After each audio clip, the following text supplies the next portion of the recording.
wanna know his secret?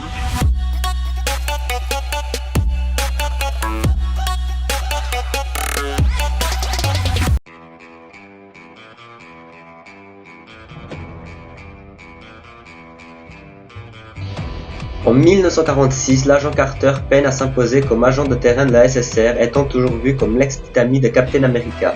Elle est contactée par Howard Stark, accusé d'avoir vendu des armes à l'Union soviétique. Il lui demande d'enquêter en toute discrétion pour récupérer des inventions secrètes qui lui ont été dérobées. Pour cela, elle aura l'aide de Jarvis, le majordome de Stark. Ses recherches l'amènent tout droit à l'usine Roxxon, où elle découvre l'une des armes de Stark avant que celle-ci n'explose. Peggy est à la poursuite du chargement de nitramène pendant que ses collègues cherchent à comprendre ce qui s'est passé à l'usine de Roxxon.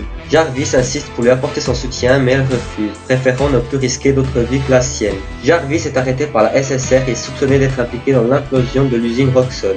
Peggy doit trouver un moyen de le faire libérer afin de réaliser son projet. Suivre le chemin d'extraction des armes de Stark pour retrouver l'endroit où elles sont stockées.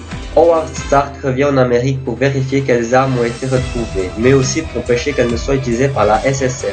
L'agent Sosa se rapproche lentement de la vérité sur la double vie de Peggy Carter. Peggy parvient à décrypter un message au sujet d'une transaction entre Stark et Léviathan en Pologne.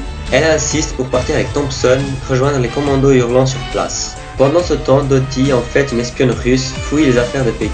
Carter et Jarvis continuent leur enquête sur les membres de Léviathan infiltrés aux États-Unis, en se concentrant en particulier sur les femmes qui ont côtoyé Howard Stark avant son cambriolage. Pendant ce temps, l'agent Sosa découvre le double jeu de Peggy et avertit le chef Dooley. Peggy Carter est arrêtée par les agents de Sosa et Thompson et emmenée à la SSR, alors qu'elle sait que Léviathan est sur le point d'agir. Mais pendant que Sosa, Thompson et le chef Dooley tentent de lui arracher des informations, Jarvis se présente à son tour à la SSR. Howard Stark se rend à la SSR afin de servir d'appât pour capturer le docteur Ivchenko Idoti.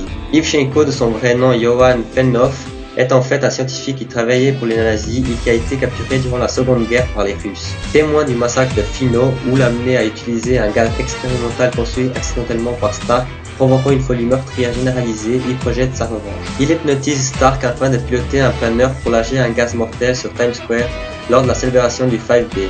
Après avoir affronté Dottie la laissant pour morte, Peggy parvient à rendre ses esprits à Stark et empêcher le drame. Si la SSR est reconnaissant des exploits de Peggy, c'est Thompson qui en reçoit les crédits officiels. En remerciement, Stark offre à Peggy et Angie l'hospitalité dans son manoir. Jarvis, qui a récupéré la fiole contenant le sang de Captain America, la rend à Peggy. Elle en verse le contenu dans Hudson.